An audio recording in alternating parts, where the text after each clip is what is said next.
একদিন সকালে ছেলে রুমের দরজায় দাঁড়িয়ে অনেকটা কর্কশ কণ্ঠেই বাবা বলে উঠলেন, বেলা পার হলে কি ঘুম ভাঙবে তোর? আর কত এভাবে পড়ে পড়ে ঘুমাবি? আহ বাবা, সকাল সকাল এত বিরক্ত করো না তো। বলেই আবার ঘুমিয়ে পড়ল ছেলেটা। ঘুমা ঘুমা, আমি যতদিন আছি ততদিন এভাবেই ঘুমা, আর আমার ঘাম ঝরানো টাকা এভাবেই নষ্ট করতে থাক। বাপের টাকায় ফুর্তি করবি আর রাত ভোর জেগে থাকবি, সকালে দেরি করে উঠবি। পাশ করা 6 মাস হতে চলেছে, কই একটা চাকরিরও তো কোনো খবর নেই। আমি চলে গেলে কে দেখবে তোকে? বলে বাবা অফিসের দিকে চলে গেলেন।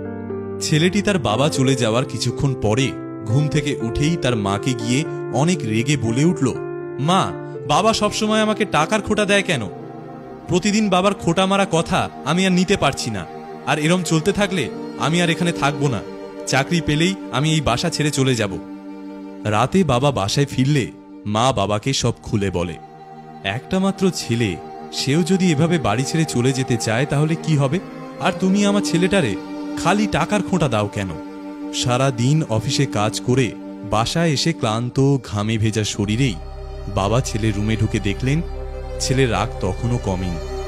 তিনি বললেন, শুনলাম তুই নাকি বাড়ি ছেড়ে চলে যাবি, আমার কথা তুই নাকি আর নিতে পারিস না।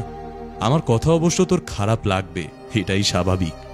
ছেলের কোনো উত্তর না পেয়ে বাবা বলতে শুরু করলেন, তোর যখন জন্ম হয় তখন আমি একটা ছোট চাকরি করি।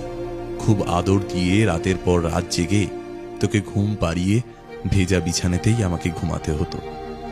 জানিস, সকালে উঠতে তখন আমার খুব কষ্ট হতো, তাও উঠে অফিসে যেতাম, না হলে আমাদের চলবে কেমন করে? ধীরে ধীরে তুই বড় হতে শুরু করলি, আর তোর সাথে পাল্লা দিয়ে বাড়তে থাকলো সংসারের খরচ। প্রতিদিনই তোর কোনো না কোনো আবদার লেগেই থাকতো, যা এখনো আছে। সত্যি বলতে আমার এখনো কষ্ট হয় তোর সেই আবদার মেটাতে, তাও আমি কিছু বলি না। বাইক ছাড়া ভার্সিটি যেতে কষ্ট হয় তো, তাই বাইকও কিনে দিয়েছি, যার কিস্তি এখনো আমাকে দিতে হয় প্রতি মাসে।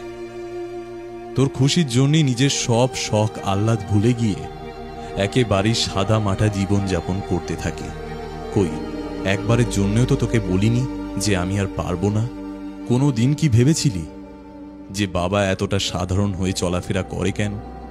কেন কম দামি শার্ট প্যান্ট জুতো বছরের পর বছর পরছি আমি? বাবার শরীর থেকে এত ঘামের গন্ধ কেন আসে জানিস?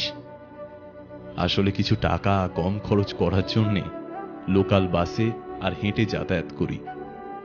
অনেক কষ্ট হয়, তাও ভালো লাগে যে তোর তো আমার মতো আর কষ্ট করতে হয় না।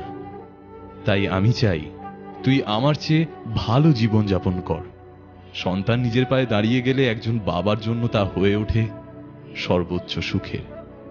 ছেলেটা বিছানা থেকে উঠেই বাবাকে জড়িয়ে ধরে কাঁদতে শুরু করল এবং বাবাকে বলল, বাবা, আমি কোনোদিন তোমার এত কষ্টের কথা ভাবিনি। আমি আর কোনোদিন তোমায় কষ্ট দেব না বাবা, কোনোদিনও না। বাবারা অনেকটা নারকেলের মতো, বাইরেটা শক্ত আর ভেতরটা একদম নরম। পৃথিবীর সকল বাবার প্রতি রইল আমাদের গভীর শ্রদ্ধা আর অকৃত্রিম ভালোবাসা।